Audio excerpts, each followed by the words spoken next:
Who are the best interior offensive linemen in the 2026 NFL Draft? Stay tuned to find out if any of these players could slide into the first round. Ryan, this interior offensive line class, the guards and the centers, it's got some pretty good players, but you and I were just discussing pre-show. It thins out pretty quick. This is probably one of the least exciting position groups that we're going to be doing a video for. Is this fair to say, Joe, before I give like the overall analysis of the class, but like I like the centers a lot more than the guards? Do you feel similar about that? I kind of feel the same way overall about the entire group. Actually, no, I can get where you're coming from because there's a couple of really good centers. There's a center that I like a lot more than you like him. Sure. It's just an overall of not a sexy group, which I don't think we should be expecting sexiness from interior offensive linemen. Yeah, I mean, it's important, obviously, right? Like it's an important group that we talk about every single year. There's just not enough good offensive linemen in the NFL. So the offensive tackle class, I think, has a lot more upside than this group naturally. I think one thing that will potentially bolster it is I know I have one guy on here that you're not going to have on because he's a tackle to guard convert in my mind, right? A guy that I'm kind of projecting to be a dude that kicks inside on the next level. Actually, there's a couple of those guys. So I think that I have a bunch of those too. Yeah, that could buoy the class a little bit, right? Like that could help extend the upside conversation for it. But yeah, I mean, overall, it was just when I'll put it this way. I kind of liked the top of the class. And then I got like to player 7, player 8 on my top 10 ranking. And I'm just like, man, look, I don't love this. I don't love that they're in the top 10 of a show that's supposed to be about excitement and upside and future and all those types of things. It is definitely a class that does not perceive to have great depth to it as of right now. There's quite a few guys, too, that are national darlings on draft Twitter that a lot of people really like, and not to disparage those that like these players, I couldn't get there with a number of them. Gennings Dunker was one of those guys that I just didn't really see the love for because he was extremely stiff and immobile. He eats a lot of food. I guess that's what the bit is. He likes to eat a lot of food. Big calorie Would guy. not recommend anyone doing that, by the way, because I tested if I could eat that much food in a 2-day span, and it was not fun. I'm going to start off, Ryan, with my 10 through 6. Number 10, I have Jordan White, the Liberty to Vanderbilt transfer. Number 9, I have Caleb Tiernan from Northwestern, bumping him in from tackle to guard. Number 8, Emmanuel Pregnon from Oregon, who transferred from USC. Number 7, Cage Casey from Boise State. Okay. And number 6, a guy who I really, really liked. Sad he didn't make it into my top 5. Craig Johnson from Minnesota. Oh, man, we could talk about a bunch of guys on that list. Can we start on them? I am so happy you had Jordan White on your list. I am very happy. Okay. But here's the disclaimer, Joe. I was the one that told you to go watch him, but he did not make my top 10. So, yeah, he didn't make my top 10. You hurt me. I like him so much, though, man. I like him so much. He's playing center at Vanderbilt, was not a center at Liberty. Oh, I like that. That is good to hear that he's moving into center because he's more built to play center. He's too stocky and short to be playing guard in the NFL. Yeah, based on our lads and then kind of early conversation around fall camp so far, it sounds like he is going to be the starting center with Diego Pavia behind center, which would be an interesting marriage. Not the biggest guy of all time, but kid is a good mover, man. Like he's really smooth, flexible. I really like him. He's a smaller guy though, right? Like ultimately, but he does have draftable grades around the NFL right now. So there's a lot to like with Jordan White. He and Shadre Hurst are very similar in the sense that they're both on the smaller side. Hurst was more flexible and mobile, played like a wrestler, but the thing that gave White the bump, I had not similar grades, but Hurst was number 11 for me. I liked White more because I thought that he was a lot more powerful. His grip strength was awesome. He plays like a pit bull. You know, he's just like, he's low to the ground and he's just trying to hit dudes. He's trying to get underneath guys. Not the best with his angles and his technique and his body placement, but I think that there is something to be tapped into for him to be a day 3 center, that for a team to select him and see if he could start and then just be a backup with the experience playing guard. If you needed him to play guard, there's value in that. That kind of depicts where we stand on this interior offensive line class because we're talking about a swing backup player in the back end of the top 10. That kind of really shows the the vision that we're discussing here. So there's two players that you mentioned that are a part of my list, so I'm not going to bring them up now. We'll have more discourse about them here in a few minutes. Actually, not discourse, just more conversation. It's not actually a difference of opinion, doesn't sound like. Can you talk to me about Caleb Tiernan for a second, Joe? Because he is a draft Twitter Did he darling. not make yours? What's that? Did he not make your list? I didn't grade him as a interior offensive lineman, so as of now. You lied to me. I asked you if you put him at Tiernan? If you put him at guard. When did you ask me that? This weekend. I asked you if you did it this weekend. I'm not very fond of Caleb Tiernan anyway, so he would not have made my top 10 list regardless. So can I put the visuals out there for people real quick though? Yes, so go ahead. Verified measurables this spring: 6'7.5", 320 pounds. So he's a taller guy, kind of has that tackle frame, but 32.5-inch arms. So very, very short arm length and not the most flexible athlete of all time. So there you go. The flexibility is definitely the big problem. And you're at 6'7" and you can't bend and you're a waist bender. That stuff is a huge issue. He's also very, very slow footed. I thought that there was power there though. And where I had him graded, I didn't have a very high grade on him. I had a early 5th on him. So we're talking about a guy who gets drafted to be a backup guard / tackle who could step in and start maybe. I'm not drafting Caleb Tiernan to start for my team. I'm sorry to those that really like him and that think that he's a first-round prospect. I can't get all the way there. I just don't know what the redeeming quality is. Is he that strong that he is completely making up for the lack of athleticism that he doesn't have? No, I don't think that he does. Well, here's the problem with him is that he is strong. I think he has very strong lower body. I think he's got strong mitts, but the lower body strength does get hurt a little bit. The fact that he just kind of plays very upright because he is a stiff athlete, right? Like he just can't bend overly well. So yeah, I mean, I get it. He's a bigger guy. He's experienced, blah, blah, blah, Big Ten Conference, whatever. But yeah, I don't see. And funny enough is that you said 5th round grade, and that's a lot of what's around the NFL right now, like 5th to 6th round grades on Caleb Tiernan, which I think is fine. Like it's fine. See, that's the funniest part about this. And like, again, I'm trying to be a lot nicer when we do this show, that like there's a lot of people that really like him. He is easily the biggest outlier for the preseason draft Twitter hype. There are some of these other guys that you and I aren't like super fond of. Ruben Bain's an example of that. Yeah, and the NFL Ruben has like 3rd round grades in the NFL, so like exactly. That's still close to where I think some people have him in the field. Not number 1 overall prospect in the class like others are pitching him to be.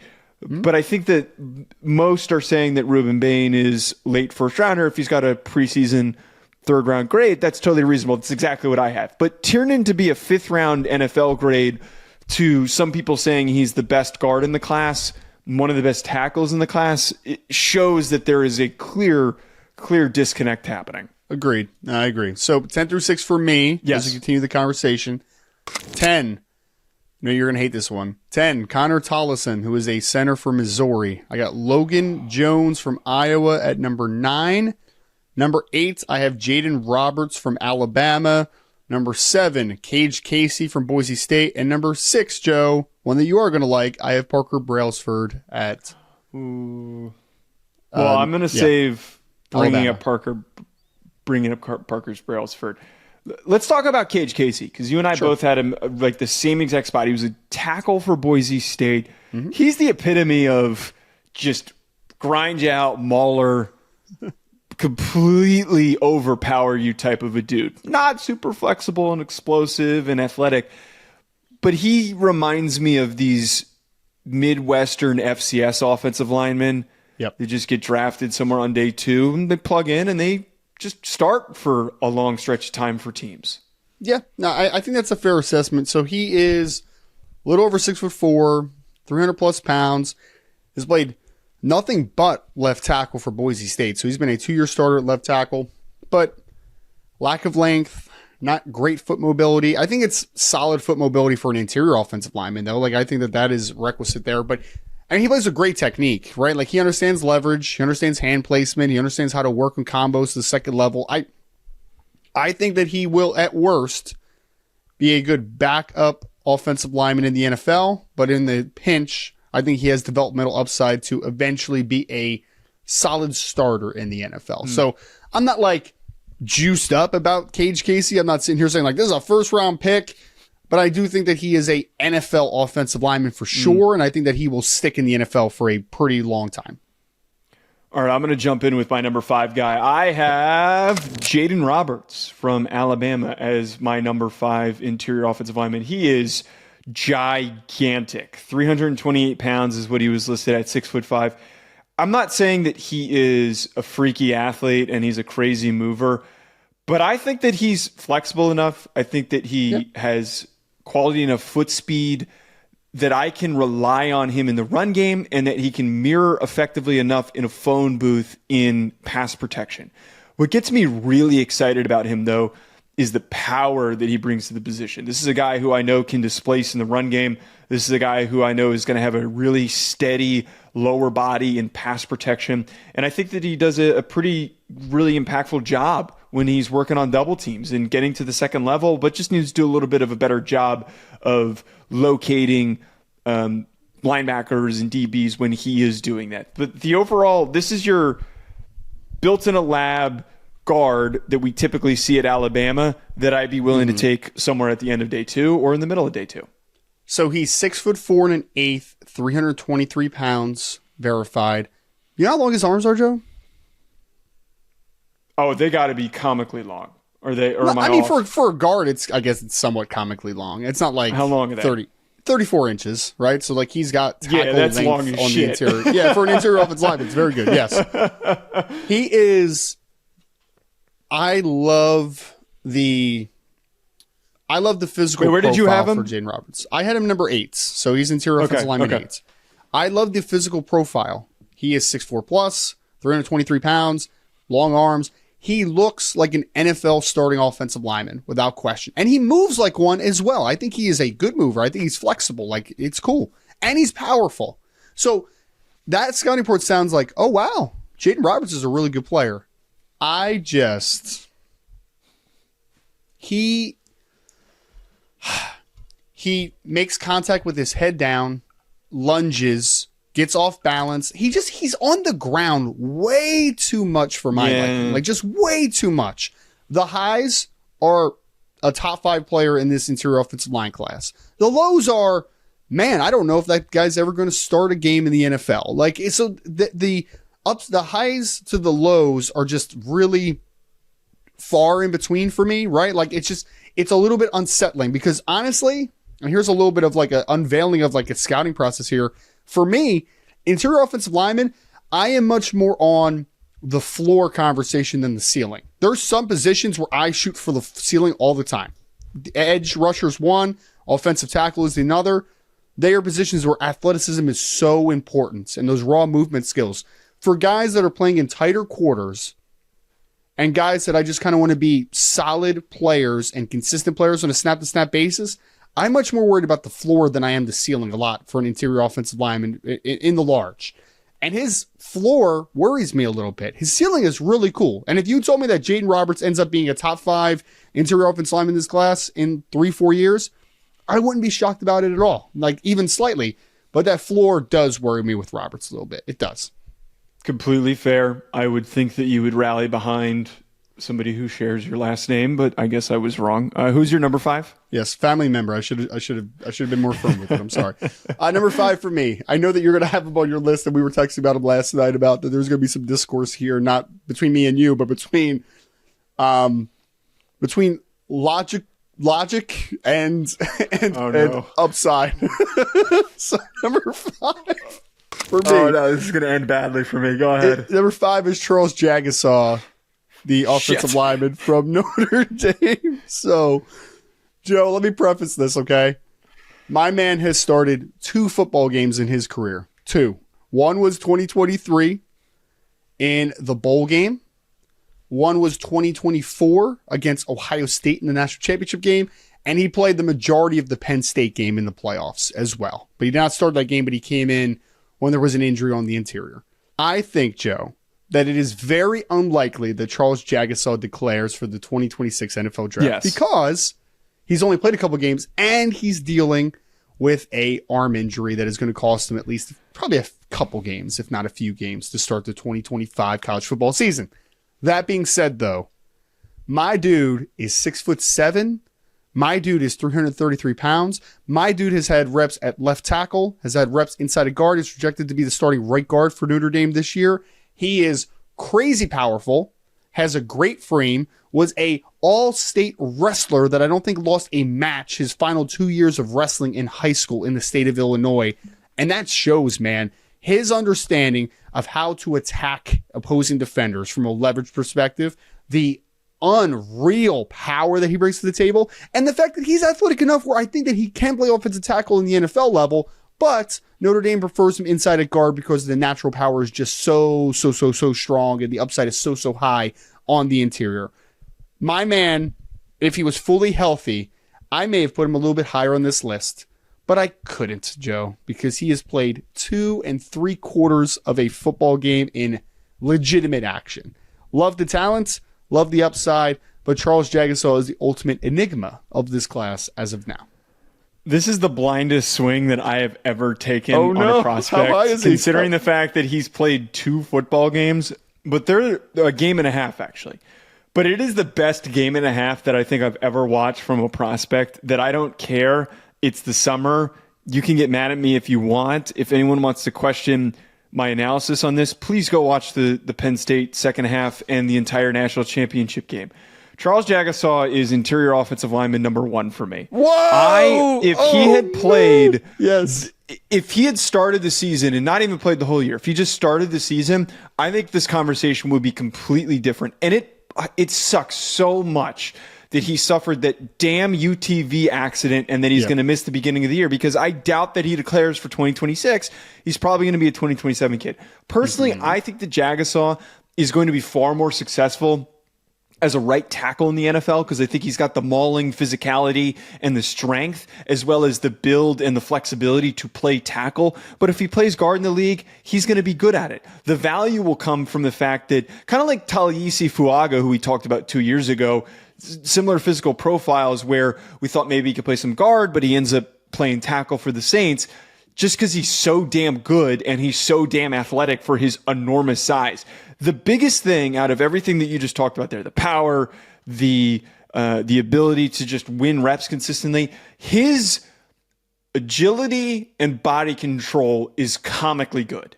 For a guy that is hovering around 340 pounds at his size and length, he's not supposed to be able to recover and to regain his footing with a very narrow base the way that he does.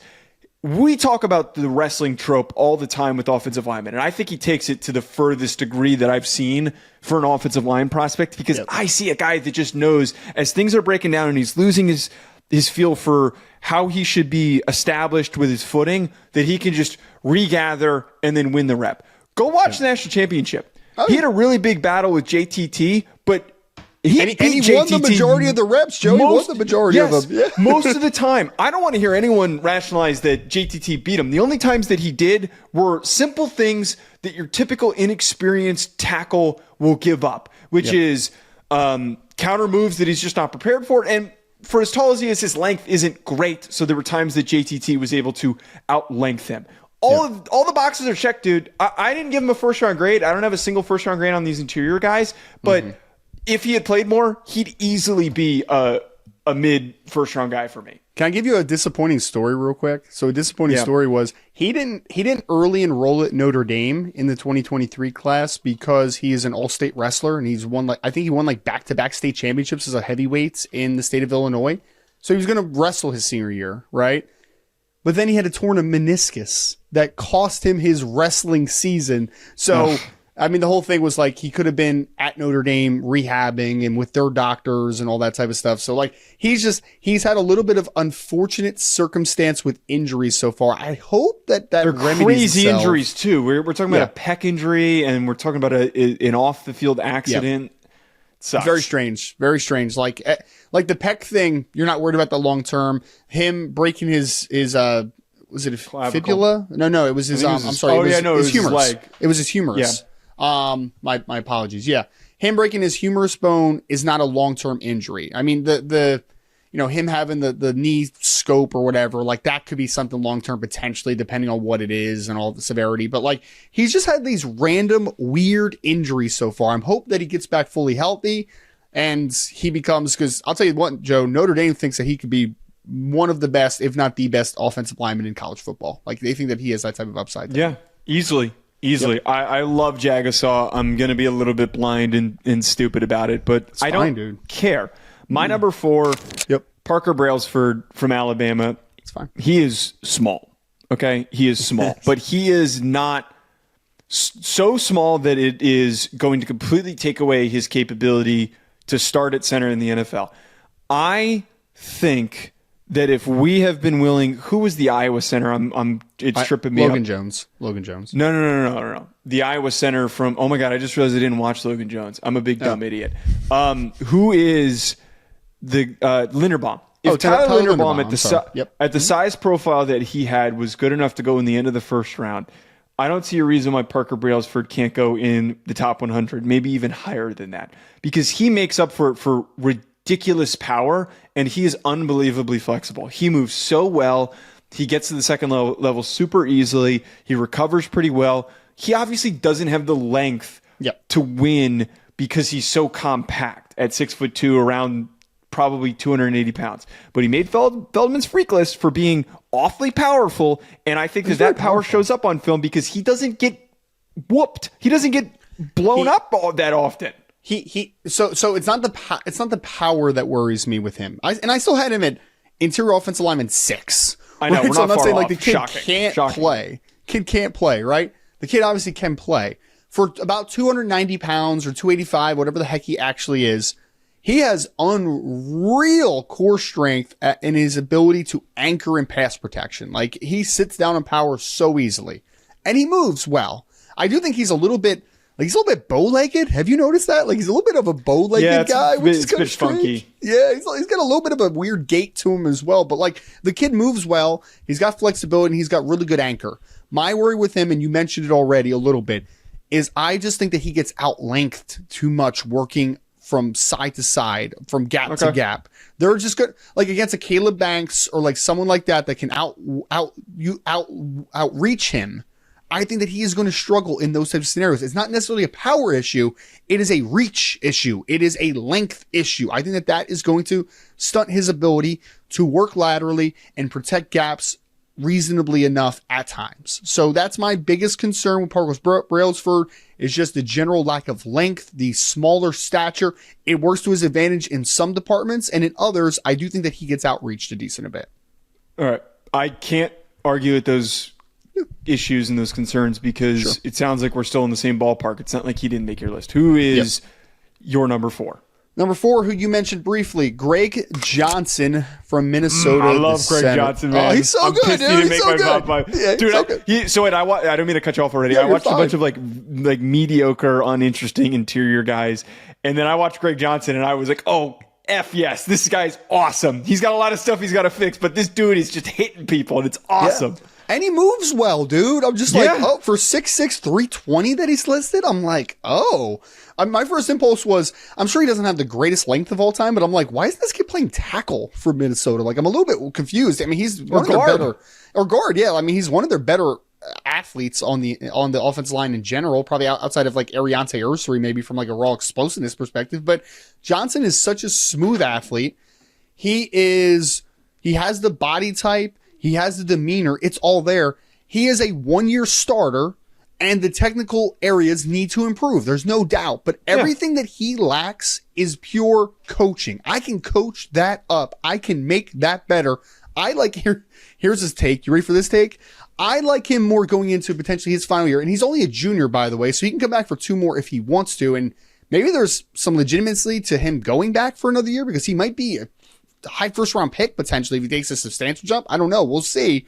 But I like him more going potentially into his final year than I like John Michael Schmitz, who I like John Michael Schmitz. And John Michael Schmitz... So he reminded me quite a bit about John Michael Schmitz. Better athlete though, right? Don't you think better athlete a little bit? Yeah. I mean, size-wise, yeah. I mean, they're both big, meaty dudes who are incredibly strong, have big, they have power in their mitts. I think John Michael Schmitz is probably a little bit stronger than Greg Johnson, but I think Johnson's a better athlete. Like, I think he moves so well. This kid, to me, could be the biggest riser in this class. If you told me that Greg Johnson ends up being the first interior offensive lineman off the board, I would not be shocked personally. I would not. But if you also told me he goes back for another year, I also wouldn't be shocked there. So there are some different outcomes that can happen for Greg Johnson in 2025, but I am obsessed with the Minnesota center. I don't know if, like you kind of just said at the end there, I don't know if he declares, don't know if he's in the class or not, but he's got the goods. I wrote in my notes, thick, wide MFer, but I didn't write MFer. I actually spelled the word out. He is just a little unique, but also pushes your buttons in the right way for what you're looking for in a reliable center or guard. I think he could play both spots, which is incredibly valuable. But you talked about him being a riser. I think that this guy, who's number 3 for me, could go on to become a riser to a first rounder. Chase Bistontis from Texas A&M is my number 3 guy. Big dude. He is another player that is just a really good athlete, really reliable athlete, good flexibility, is able to sink and stay low through reps. Needs to do a more consistent job of it because there were some times on film, and I don't know if it's like a fatigue thing, a stamina thing where he was playing high and he's kind of bending at his waist a little bit too much.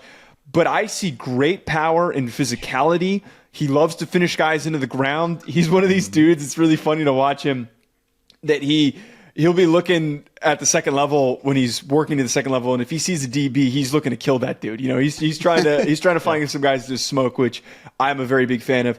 He does a lot of the things well, and you mentioned a floor that we're looking for a guard prospect. I think he provides a really nice floor for me to tap into and to continue to build off of to turn him into a quality to above average starting guard in the NFL.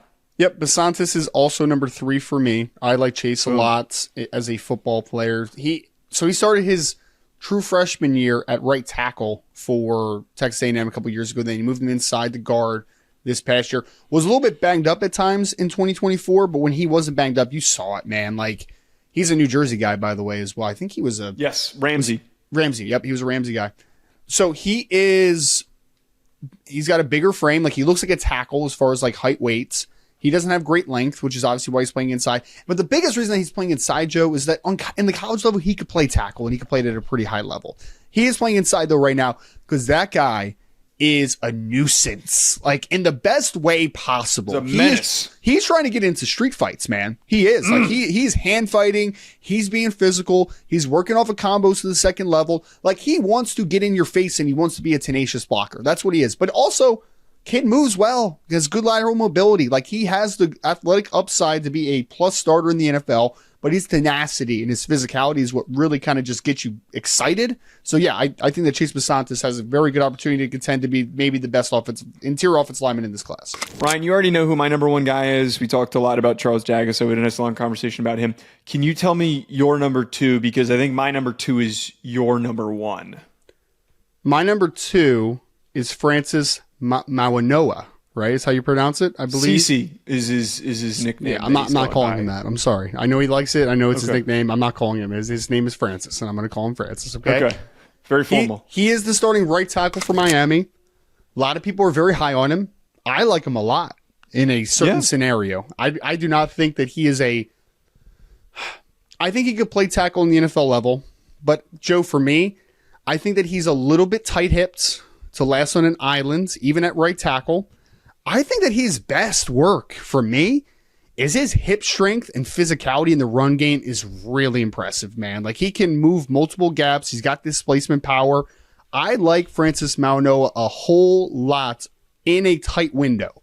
Don't love him at tackle, though. But again, there's going to be some teams that are going to look at him and say, you're a tackle. And I understand it. It's fine. I get it. But that young man, for me, is a potential plus starter in the NFL on the interior and maybe a Pro Bowler if he lands in the right situation. I like Mawanoa for what he is. I just don't quite see the first round top 10 left offensive tackle that some people are kind of billing him as. I wish you're so tough to plan a show with. I swear to God, sometimes. No, I'm just kidding. Because I'm trying to text it to you. This is a very messy group to figure out because I wanted to know ahead of time who are some of the guys that I should move over to guard. And I already had him as a tackle. He was tackle 8 for me. But the grade that I gave to him, which was a mid-third round grade, very favorable. Yeah. He probably is going to rise and go a lot earlier than that in 2026.